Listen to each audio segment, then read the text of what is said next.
الحمد للہ رب العالمین، الصلاۃ والسلام علی رسولہ النبی الکریم وعلی آلہ واصحابہ اجمعین۔ الحمد للہ الذی ہدانا لہذا وما کنا لنہتدی لولا ان ہدانا اللہ۔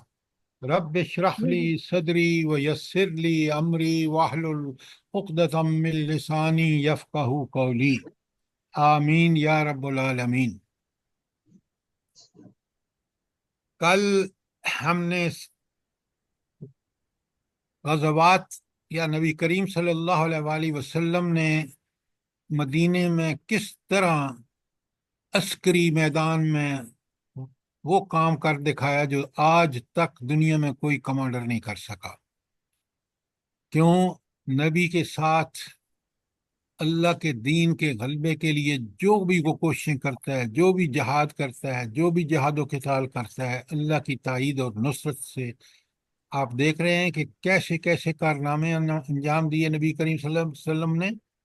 کاش کاش ہمارے حکمران یا جو نام و نہاد عسکری ایکسپرٹ ہیں وہ ان چیزوں کو سیرت سے سمجھتے تو آج ان کا دنیا میں یہ نہ ہوتا کہ طاغوت امریکہ اور یورپ ان کو اپنے پیچھے چلا رہے ہیں اور یہ ان کی خدمتیں سر انجام دے رہے ہیں۔ میں نے آپ کو بھیجا ہے کہ قرآن کس طرح منع کرتا ہے کہ مسلمان اگر صاحب ایمان ہے تو وہ کبھی ان کی پیروی نہ کرے۔ اللہ تعالیٰ ان کو اپنا دشمن اور مسلمانوں اور اسلام کا دشمن اللہ نے بتا دیا ہے، اور وہ بالکل برحق ہے۔ پوری تاریخ اٹھا کے دیکھ لیں۔ آج ہم نے پڑھ دی تھی آیت،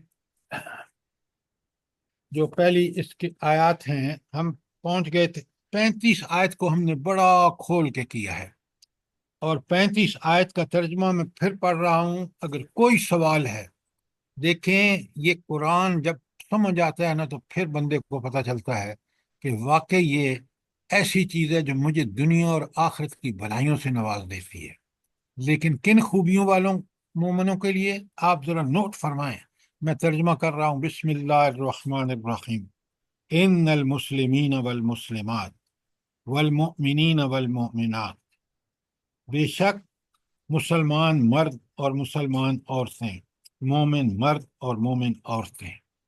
اب میں نے آپ کو پوری طرح کھول کے سمجھایا ہے کہ مسلم کون ہوتا ہے، اور مسلمان مرد کون ہے، اور مسلمان عورتیں کون ہیں، مومن مرد کون ہے اور مومن عورتیں کون ہیں۔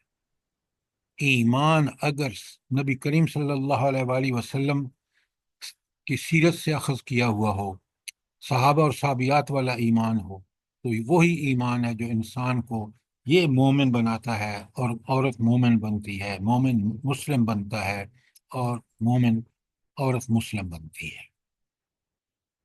اس کے بعد ہم نے کہا کہ والقانتین والقانتات، اور فرمانبردار مرد اور فرمانبردار عورتیں۔ کون ہے فرمانبردار؟ جو اللہ پوری زندگی میں، ہر حال میں، ہر جگہ، ہر وقت اپنے رب کے احکامات کو بجا لاتا ہے۔ یہ جو دین پر جزوی عمل کرنا ہے نا، یہ اللہ تعالیٰ سورہ بقرہ کی آیت 85 میں کا ارشاد فرماتے ہیں کہ وہ لوگ جو دین پر جزوی عمل کرتے ہیں، کچھ افتؤمنون ببعض الکتاب وتکفرون ببعض۔ پہلے ترجمہ سن لیں پھر، کہ وہ لوگ جو قرآن پر کچھ چیزوں پر عمل کرتے ہیں اور کچھ کو چھوڑ دیتے ہیں، اللہ تعالیٰ فرماتے ہیں دونوں کو ہم ان کو دونوں دنیا اور آخرت دونوں کے عذاب سے دوچار کریں گے۔ اور آج کی امت آپ دیکھ لیں، لہٰذا یہ چیز بڑی اہم ہے کہ قانتین اور قانتات وہ ہیں جو زندگی کے ہر معاملے میں، ہر جگہ، ہر وقت، تنگی ہو، تشی ہو، حالات کیسے بھی ہوں، وہ اللہ کی بات مانتے ہیں۔ والصادقین والصادقات، سچے مومن اور سچے مومن عورتیں۔ کیا مطلب ہے؟ کون سچا ہے؟ سچا وہ ہے بڑے اچھی طرح سمجھیے، جو اس کی تصدیق زبان سے، ارادے سے، عمل سے کرتا ہے، اور ارادہ کا مطلب کیا ہے کہ اس کا ارادہ صرف اور صرف اللہ کی رضا ہے، اور بڑا مستقل اور بڑا مستحکم ارادہ ہے، اس کا عزم بالجزم ہے کہ وہ اللہ ہی کی بات مانے گا، اور وہ مان کے دکھاتا ہے۔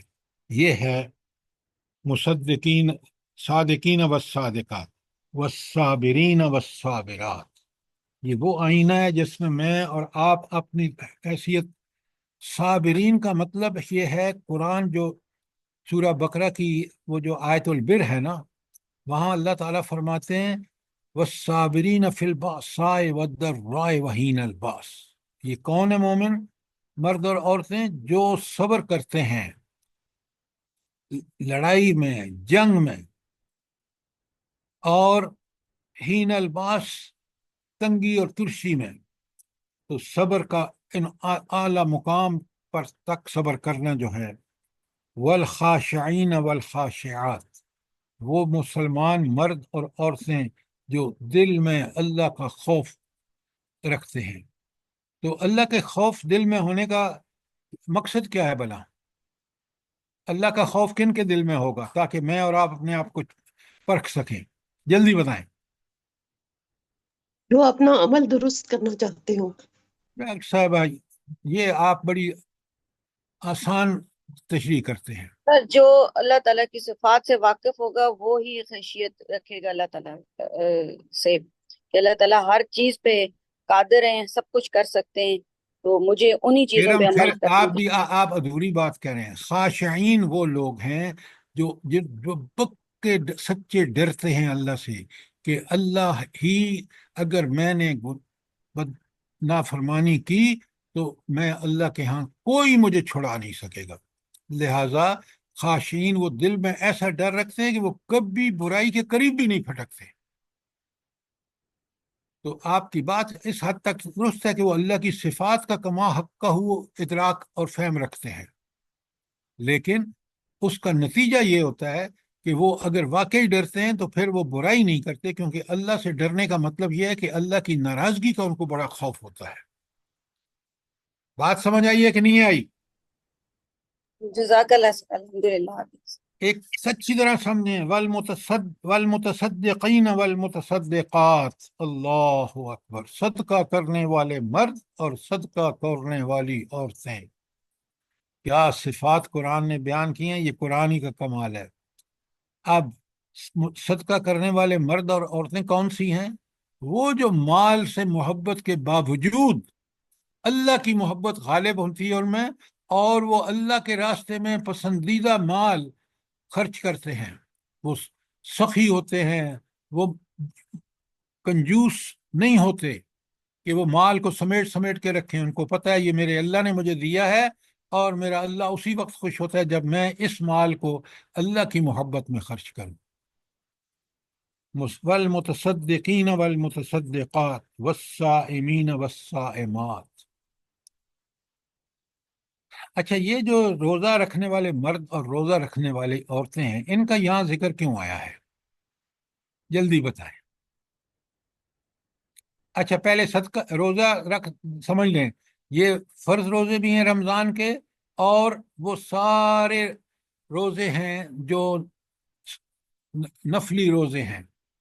تو جب ان کو رکھتے ہیں تو اللہ کہتا ہے کہ وہ آخر میں آپ نے پڑھا ہے نا، یاد ہے نا آپ کو؟ پھر دیکھیں، متقون۔ عد اللہ لہم مغفرۃ و اجرا کریما عظیما۔ یہ ہے وہ اس کا ان صفات کے مالکوں کا۔ جی اب بتائیں آپ، روزہ رکھنے والے مرد کیوں یہ اتنی اللہ تعالیٰ نے ان کی یہ صفت بتائی ہے کہ یہ ہیں وہ لوگ جو عد اللہ لہم مغفرۃ، اللہ نے ان کے لیے مغفرت و اجرا عظیما، اور عظیم اجر تیار کر رکھا ہے۔ سر، وہ روزے کے ذریعے اپنے نفس کی تربیت کرتے ہیں، سر یہ ہو سکتا ہے؟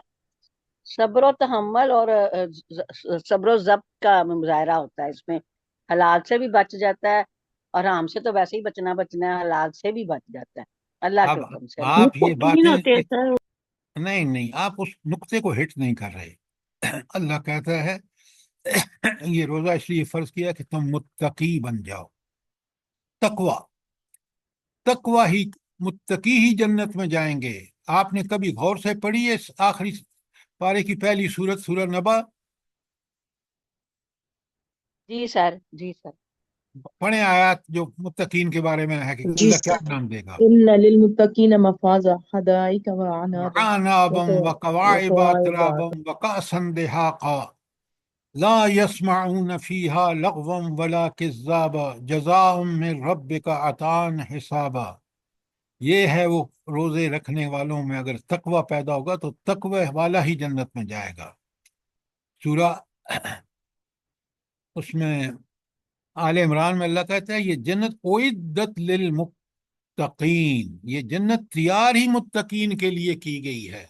اور تقوی سب سے مؤثر ہے، روزہ سب سے مؤثر ہے تقوی پیدا کرنے کے لیے. اب بات سمجھ آئیے کہ نہیں؟ جی سر. جی اچھا. سر.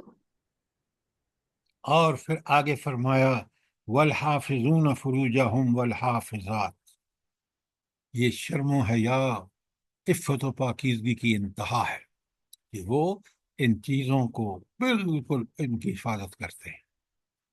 ان میں بدرجہ اتم عفت اور پاک بازی جو ہے وہ ان کا شیوا ہوتی ہے. اور پھر آخر میں کہا والذاکرین اللہ کثیرا والذاکرات، یہ مرد اور عورتیں کثرت سے اللہ کا ذکر کرتی ہیں. اللہ کے ذکر سے کیا مراد ہے؟ ٹھیک ٹھیک بتائیے، سنا سنائی بات مت کریں، قرآن سے بات کریں. سر جی یہ جو تمام خوبیاں آئی ہیں، جو شخص ان سب کا مالک ہوگا اس کے دل میں رب کا خوف ہوگا تو وہ زیادہ رب کی یاد سے جڑ جائے گا نا، تو وہ زیادہ سے زیادہ عاجزی سے اپنے رب کو یاد کرے گا. زرتاج صاحبہ میں نے کہا ہے، سوال کو سمجھا کریں، سوال میں نے کہا ہے کہ یہ اللہ تعالیٰ نے آخری صفت ذاکرین اللہ کثیرم والذاکرات یہ کیوں کہی ہے اور کیوں اتنی زیادہ ہے کہ آخر میں آ رہا ہے اعد اللہ لہم مغفرۃ و اجرا عظیما. کیونکہ ان خوبیوں کا مالک ہوگا تو ہمارا رب بخشش فرمائے گا نا، ہماری مستغفر زیادہ ذکر ہے کیا؟ آپ اس کی طرف آ ہی نہیں رہے. سر ذکر یہ ہے کہ اللہ تعالیٰ کی یاد رکھیے کہ کوئی نافرمانی نہ ہو جائے. اب ایک ولا آدمی ذکر اللہ بولے اکبر. تاکہ مجھے سمجھ میں، اگر ٹھیک ہے تو بولیں، ورنہ ضرور مت بولنے کی ضرورت نہیں ہے اگر آپ نے الٹی سیدھی بات کرنی ہے تو.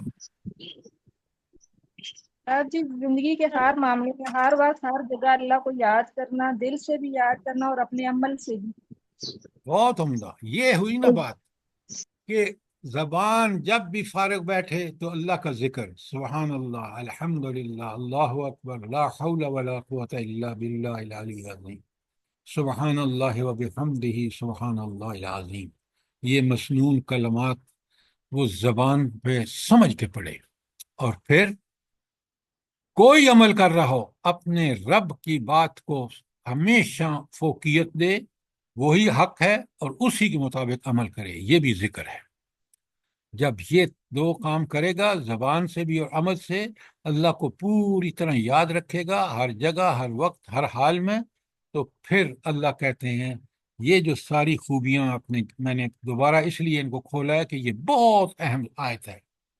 ہر آیت ہی اہم ہے قرآن کی، لیکن یہ 35 نمبر آیت سورہ احزاب کی پورا آئینہ ہمارے سامنے رکھ دیتی ہے کہ اگر یہ تمہارے اندر صفات ہیں تو پھر اللہ سے امید رکھنا کہ وہ اللہ آپ کو مغفرت بھی کر دے گا اور اجر عظیم بھی فرمائے گا.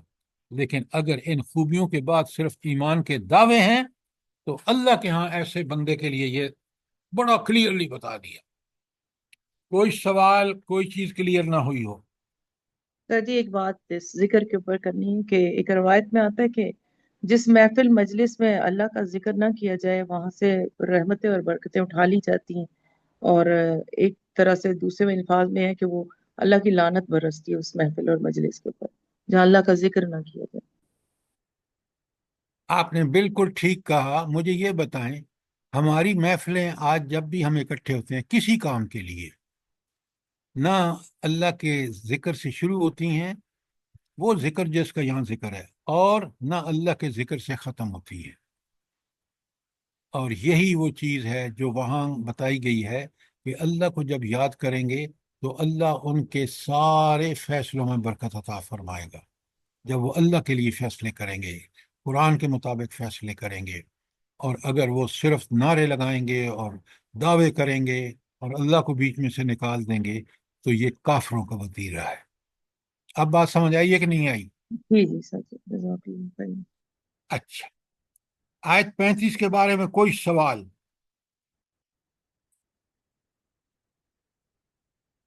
اب سر میں الحمدللہ۔ آیت 36 پڑھ رہا ہوں، بڑے غور سے سنیے اور پھر آپ سے سوال ہوگا.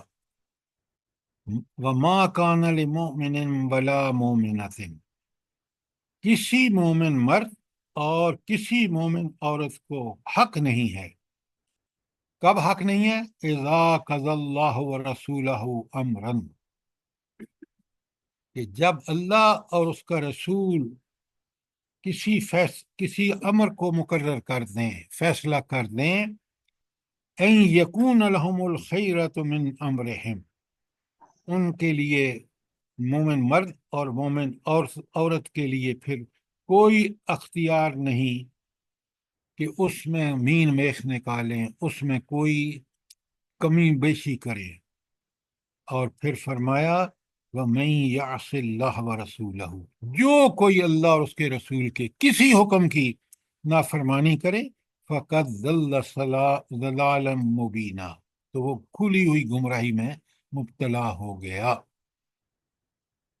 اچھا، اس آیت کے بارے میں کوئی سوال؟ ورنہ میں آپ سے سوال کر رہا ہوں. کوئی سوال نہیں ہے؟ ذرا ٹھیک ٹھیک جواب دیجئے.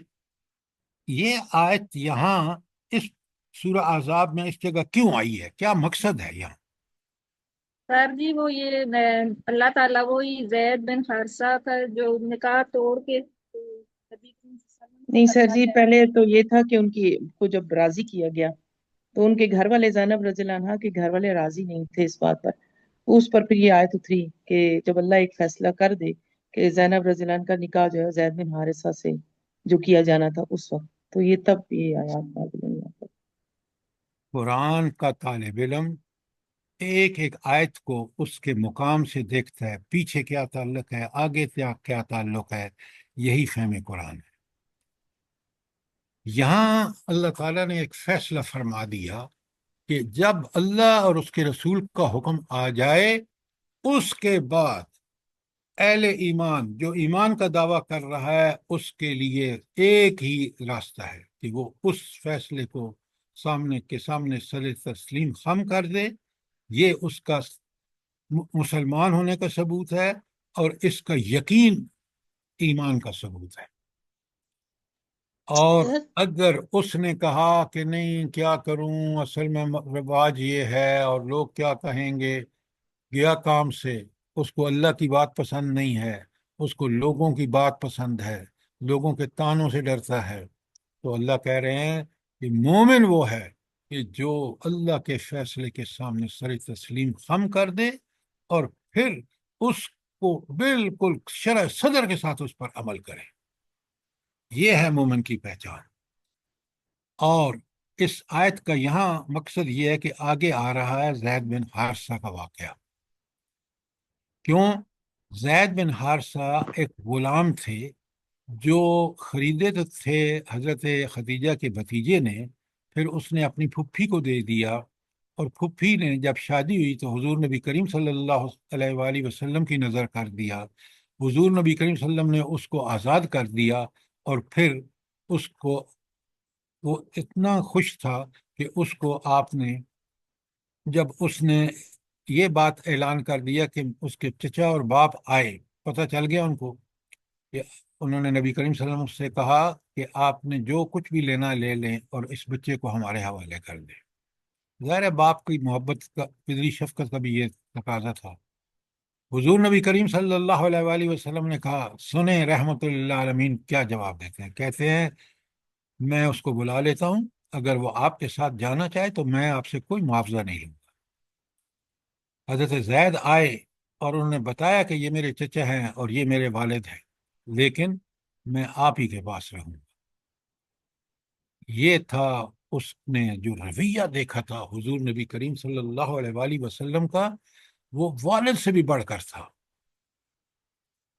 تو جب اس نے یہ کہا تو حضور نبی کریم صلی اللہ علیہ وسلم نے بھی اس کو اپنا بیٹا بنا لیا۔ اب یہ غلام اچھے خاندان سے ہے یہ بھی، اور آپ صلی اللہ علیہ وسلم نے اپنی پھوپھی زاد بہن حضرت زینب کے ساتھ ان کا نکاح کر دیا، اور ان کا نباہ نہیں ہو سکا تو حضرت زید نے طلاق دے دی، حضرت زینب کو سر حضرت زینب کو طلاق دے دی۔ اب یہاں قرآن ایک بڑی زبردست اصلاح کی مہم چلاتا ہے۔ تو اللہ نے اس مہم وہاں یہ تھی کہ وہ جو منہ بیلے بیٹے کو حقیقی بیٹا سمجھ کر اس کو وہ سارا کچھ جائیداد میں حصہ، پردہ وردہ ختم سب کچھ، اور اسی نے بڑے بڑے مسائل پیدا کر رکھے تھے، تو اس کو اللہ نے ختم کرنا چاہا تاکہ معاشرہ جو ہے وہ اس غلطی سے پاک ہو جائے۔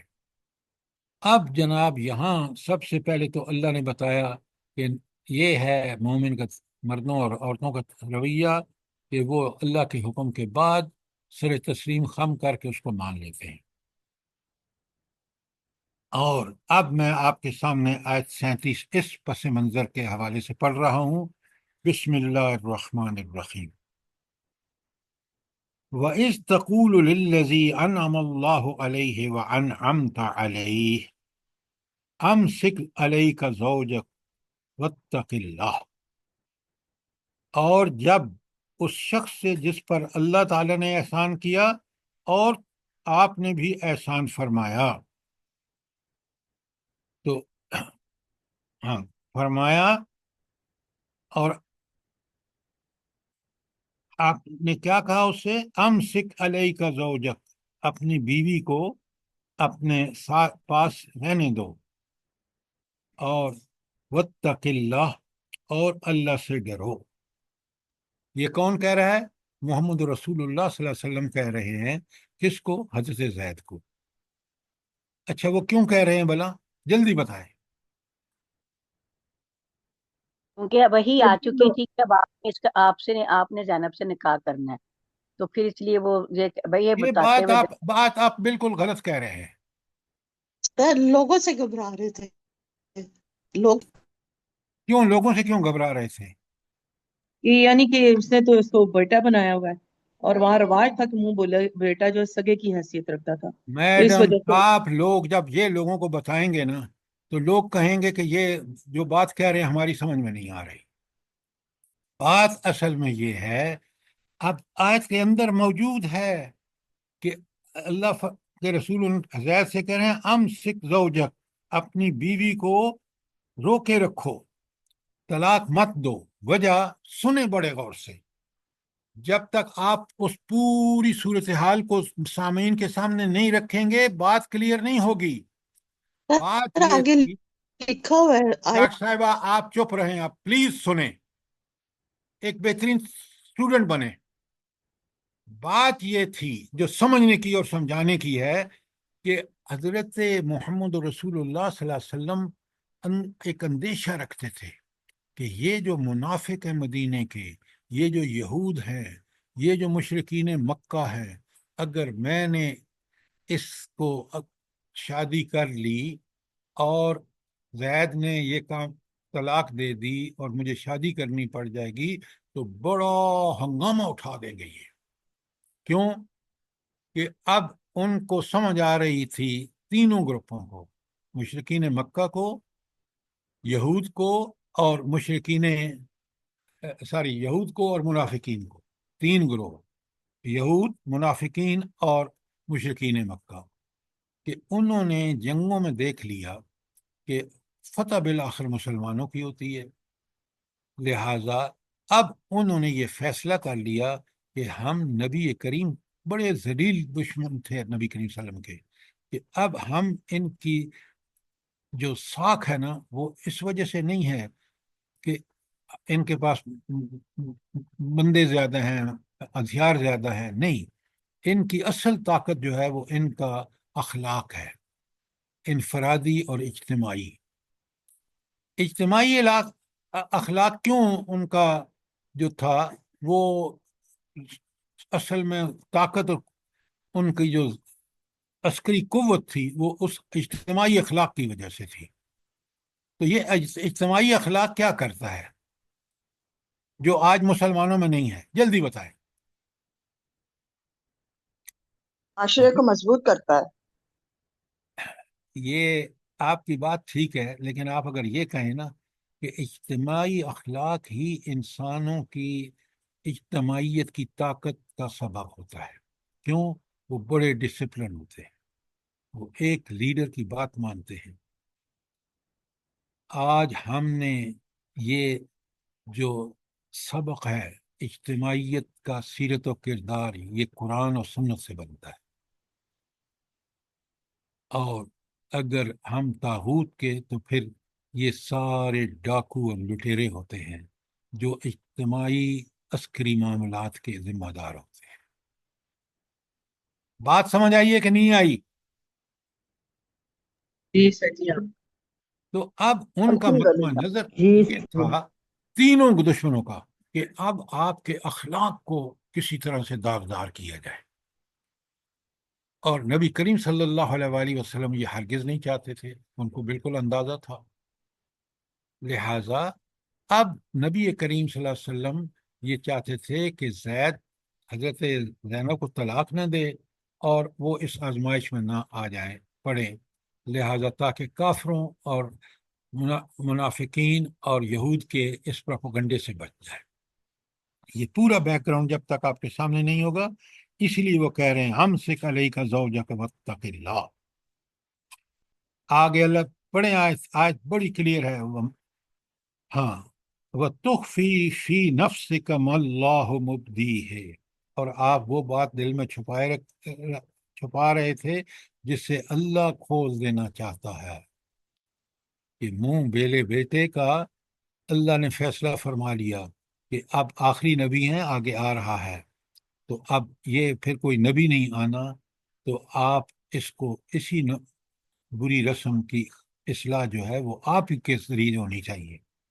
تو اس لیے فرمایا کہ آپ جو ڈر رہے ہیں نا اس کو اللہ کھول دے گا، اور اللہ سب کچھ جانتا ہے۔ وَتَخْشَى النَّاسَ وَاللَّهُ أَحَقَّ أَن تَخْشَوْهُ، آپ لوگوں سے ڈر رہے ہیں، ان کافروں اور منافقوں اور یہود سے؟ نہیں، آپ کس سے ڈریں؟ اللہ سے ڈریں، اور وہ اللہ جو حکم دے رہا ہے اگر آپ اس حکم کی، اس کی رضا کے لیے پیروی کریں گے تو اس کی تائید اور نصرت ہوگی آپ کے ساتھ۔ یہ یہود، یہ اہل کتاب، یہ منافقین اور یہ مشرکین عرب کچھ بھی نہیں کر سکیں گے، ان کے پروپیگنڈے سب ناکام ہوں گے۔ فَلَمَّا قَضَىٰ زَيْدٌ مِنْهَا وَطْرًا، جب زید نے اپنی حاجت پوری کر لی، یعنی اس نے طلاق دے دی، وَزَوَّجْنَاكَهَا،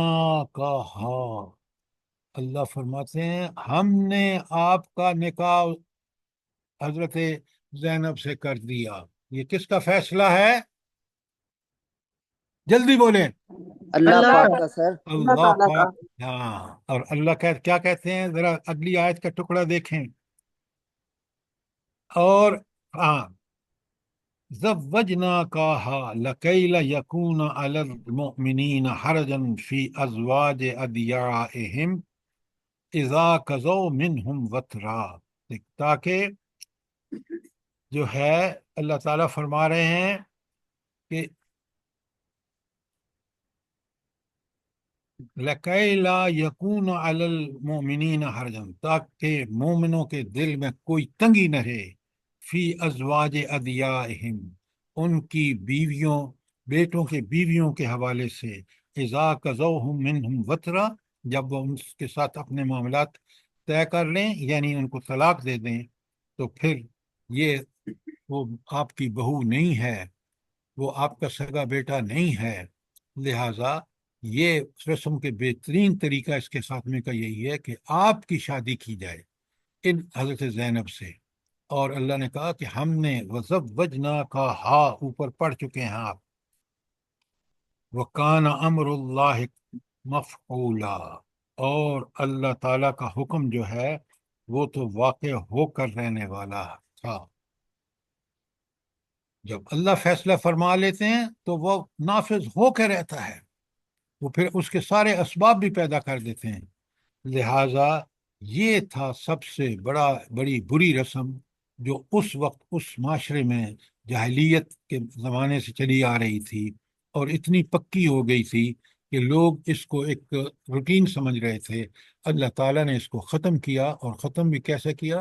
حضور نبی کریم صلی اللہ علیہ وآلہ وسلم نے اپنے منہ بیلے بیٹے زید کی جب اس نے طلاق دے دی تو آپ نے اللہ تعالیٰ نے اس رسم کے خاتمے کے لیے خود آپ کی شادی کا حکم دیا حضرت محمد رسول اللہ صلی اللہ علیہ وسلم حضرت زینب کے ساتھ۔ یہ بہت بڑا اصلاحی قدم تھا، اور آپ اس کو سمجھیں اور دیکھیں کہ اسلام نے کس طرح ان چیزوں کو ختم کیا۔ کوئی سوال جو آپ آیت 37 کے حوالے سے کریں، جلدی کریں۔ سر ایک بات پوچھنی تھی کہ مجھے تو سر اس کی سمجھ نہیں آ رہی کہ جب اللہ تعالیٰ نے اشارہ کر دیا تھا تو پھر حضور صلی اللہ علیہ وآلہ وسلم انہیں کیوں منع کر رہے تھے کہ آپ طلاق مت دیں؟ یہ ڈاکٹر صاحبہ بڑی آپ کا اچھا سوال ہے۔ آپ مجھے ایک بات بتائیں، نبی ایک طرف تو اللہ کا بھیجا ہوا فرشتہ دار ہوتا ہے، دوسری طرف وہ انسان ہوتا ہے، اور آپ ان حالات میں جب تک نہیں جائیں گے اس بات نہیں سمجھیں گے۔ اللہ تعالیٰ نے اس وقت آپ دیکھ لیں کہ اتنا پروپیگنڈا، اس کی مثال کون سی ہے بلا بتائیں، آپ ہی بتائیں مجھے کہ کافر کس طرح پروپیگنڈا کرتے تھے نبی کریم صلی اللہ علیہ وآلہ وسلم کے کردار اور سیرت کو داغدار کرنے کے لیے۔ حضرت عائشہ کا واقعہ، ایکسیلنٹ ناظرہ بھابی، کہ آپ دیکھیں کہ کتنا بڑا طوفان واقعہ عفق کا اٹھایا تھا کافروں نے۔ عبداللہ بن ابی کہتا ہے کہ یہ تو تم نے خود ان کو پالا ہے، ان سے ہاتھ روک لو، ان کی مدد مت کرو، یہ بھاگتے نظر آئیں گے یہاں سے۔ کیا طوفان اٹھایا تھا، اور نبی صلی اللہ علیہ وسلم جو تھے وہ ان چیزوں کو دیکھ رہے تھے، لہٰذا ان کا یہ کہنا اس اندیشے کے تحت تھا کہ اس پر ایک طوفان اٹھے گا پروپیگنڈے کا، وہ اٹھا، آپ کے سامنے ہے۔ ڈاکٹر صاحبہ سمجھ آیا کہ نہیں آیا؟ جی سر، جزاک اللہ۔ اچھا، اور کوئی سوال آج 37 کے حوالے سے؟ سر ایک بات کہنا چاہتی ہوں کہ اس واقعے سے قیامت تک کے لیے منہ بولے رشتوں کی نفی ہو گئی، جو بھائی اور چچا آپ دیکھیں، جب خود نبی، آپ کیسی بات کر رہے ہیں؟ آپ اس کو نہیں دیکھیں کہ خود نبی کریم صلی اللہ علیہ وآلہ وسلم سے یہ عمل اللہ تعالیٰ نے حکم دے کے کرایا تاکہ ہمیشہ کے لیے خاتمہ ہو جائے۔ لہٰذا آپ دیکھیں کہ اللہ تعالیٰ کی حکمتیں دیکھیں کہ یہ کام آپ نے آخری نبی محمد رسول اللہ صلی اللہ علیہ وسلم سے کرایا تاکہ یہ دنیا جب تک باقی رہے یہ ایک پورا نمونہ لوگوں کے سامنے آ جائے۔ بات سمجھ آئی کہ نہیں آئی؟ جی سر۔ الحمدللہ سر۔ اچھا، اب اگر آیت سر ایک سوال، جی، سر یہ جو زوجنا کا ہا ہے، قرآن کے الفاظ سے یہ سمجھ میں آتی ہے کہ اللہ تعالیٰ نے آپ کا نکاح ان سے کر دیا، تو اس میں بعض دفعہ تفسیر میں یہ بھی سنتے ہیں کہ یہ نکاح آسمان پر ہوا، تو یہ صحیح تفسیر ہے اس کی؟ اللہ تعالیٰ نے، آپ نے آیت میں پڑھا اور ٹھیک سمجھا ہے کہ اللہ نے فیصلہ کر دیا، اور پھر اللہ نے اس فیصلے کے مطابق جب اللہ فیصلہ کرتا ہے تو وہ عمل ہو کے رہتا ہے جیسے آیت کے اندر موجود ہے، اور اسی وجہ سے اللہ تعالیٰ کہہ رہا ہے کہ زوجنا کا ہا، زوجنا، ہم نے ان کا نکاح کر دیا، ہا، اس خاتون سے یعنی خاتون حضرت زینب سے. تو یہ اللہ کا فیصلہ اور اللہ کا حکم دونوں چیزیں اپنی جگہ برحق، اس لیے کہ اس کے بعد اللہ کے رسول صلی اللہ علیہ وسلم نے فوراً سر تسلیم خم کر کے اور آپ نے حضرت زینب سے نکاح کر دیا. آسمانوں میں فیصلہ ہوا، زمین پر اس پر عمل ہو گیا. سر لوگوں میں یہ ابہام ہے نا کہ اوپر نکاح ہوا تھا، مطلب یہ ہوا تو زمین پر نا، لیکن فیصلہ تو اللہ کا تھا نا. حکم اللہ کا بالکل. اس کو دیکھیں آپ، دیکھیے آپ اور میں ہمیشہ کوشش کریں کہ ہم روح کو سمجھیں حکم کی. یہ جو مین میخ نکالنا اور یہاں نہیں تھا، وہ تھا، اوپر نہیں ہوا، یہاں ہوا، یہ اللہ کا فیصلہ تھا. اور اللہ کا فیصلہ آپ دیکھیں، سارے مسلمان ملک جو تھے، سارے حکمران، کس قدر 57 ملک ہوں اور وہ بچے بوڑھے عورتیں کس قدر وہاں شہید ہوئے ہیں، لیکن جب رب کا حکم آیا ہے، اوپر سے فیصلہ ہوا ہے، تو آگ آج بھی قابو میں نہیں آ رہی. اللہ تعالیٰ نے وہ پہلے بھی دکھا چکا تھا کیلیفورنیا امریکہ میں، لیکن اب جب وہاں آپ نے آگ کو دیکھا ہو تو کتنی سائنس اور ٹیکنالوجی اپنے آپ کو سمجھتی ہے کہ نعوذ باللہ نعوذ باللہ، وہ تو اب اللہ تعالیٰ کے احکامات کو بھی چیلنج کرنے لگے ہیں. لیکن رب دکھا رہا ہے، اور آپ کا اور میرا ایمان پکا اور پختہ ہونا چاہیے کہ رب جب فیصلہ کر لیتا ہے تو کوئی سائنس، کوئی ٹیکنالوجی، کوئی چیز کام نہیں آتی. بالکل سر، یہ دیکھیں ان کا انجام یہی ایسا ہی ہونا چاہیے. اللہ بڑا سر برحق ہے. دیکھیے اس کے باوجود سر جی پاکستان ایک ادھر ہے، کرتا نہیں. جی سر جی ایک چیز شیئر کرنا چاہ رہی تھی کہ نبی پاک صلی اللہ علیہ وسلم کی سیرت مبارک میں یہ چیز جو ہے تو اس میں مینشن ہے کہ اس آیت کی اس میں تفسیر میں کہ نبی پاک صلی اللہ علیہ وسلم کا نکاح مبارک ادھر آسمانوں پر ہوا تھا اور رخصتی زمین پر کی گئی تھی. اور دوسرا اس سے حضرت زینب رضی اللہ تعالیٰ عنہ کے بھی سیرت سے پتہ چلتا ہے، وہ کہتی اس بات پر فخر کیا کرتی تھی کہ تم سب کے نکاح زمین پر ہوں اور میرا آسمان پر. آپ ذرا بات کو بہت ایکسنٹرک کر دیا ہے. مجھے یہ بتائیں کہ سارے فیصلے خود میری اور آپ کی زندگی میں اللہ کے ہوتے ہیں، اور یہ بھی ان کا فخر کرنا بالکل ٹھیک تھا. فخر نہیں کہنا چاہیے، کہ ان شکر کے جذبے میں فخر تھا کہ میرا اللہ نے نکاح کر دیا، اس کے حکم سے ہوا، اور اللہ نے اس کا اعلان قرآن میں کیا ہے. یہ بہت بڑی بات ہے. لیکن ہر کام اللہ کے حکم سے ہوتا ہے، جو نہیں ہوتا وہ بھی اللہ کے حکم سے نہیں ہوتا. یہ بات آپ سمجھیں. بات کو ایک واقعے کو لے کر اس کی تشریح میں آپ ایسی کہانیاں نہ سمجھیں جو کہانیاں اللہ کے احکامات کا صحیح ترجمانی نہ کرتی ہوں. بات سمجھ آئی کہ نہیں آئی؟ الحمدللہ سر بہت اچھا. اللہ سادہ سی بات ہے کہ اللہ کہتا ہے کن تو فیکون، وہ ہو جاتا ہے. بالکل اس کے حکم. یہی تو ہم کمی ہے کہ ہم اپنی مشکلات میں پتہ نہیں شیطان کس طرح ہمیں ورغلاتا ہے. اللہ اکبر. مومن جو ہے وہ کہتا ہے کہ اگر کوئی تکلیف آئی ہے تو اللہ کے حکم سے آئی ہے، اور وہی ٹالے گا، مجھے اسی سے طرف رجوع کرنا چاہیے.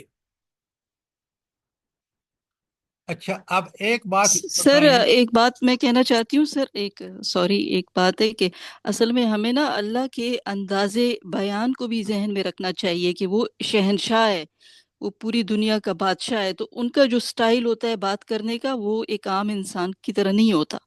تو اس لیے اللہ کا ایک خاص انداز کلام بھی ہے جس کو ہمیں مد نظر رکھنا چاہیے سر اسی موقع پہ. یہ بات آپ کی بالکل ٹھیک ہے، اور اللہ تعالیٰ نے ہمیں وہ صلاحیتیں عطا فرمائی ہیں کہ جس کے تحت ہم اس کے احکامات کو صحیح انٹرپریٹ کر سکیں، بشرطے کہ ہم اللہ تعالیٰ ہی کو سب کچھ سمجھتے ہوئے، اور جیسے آپ نے فرمایا کہ اس کے کام، اس کے احکامات کو اس درجے پر رکھ کر سمجھیں گے تو کوئی مشکل نہیں پیش آئے گی انشاءاللہ.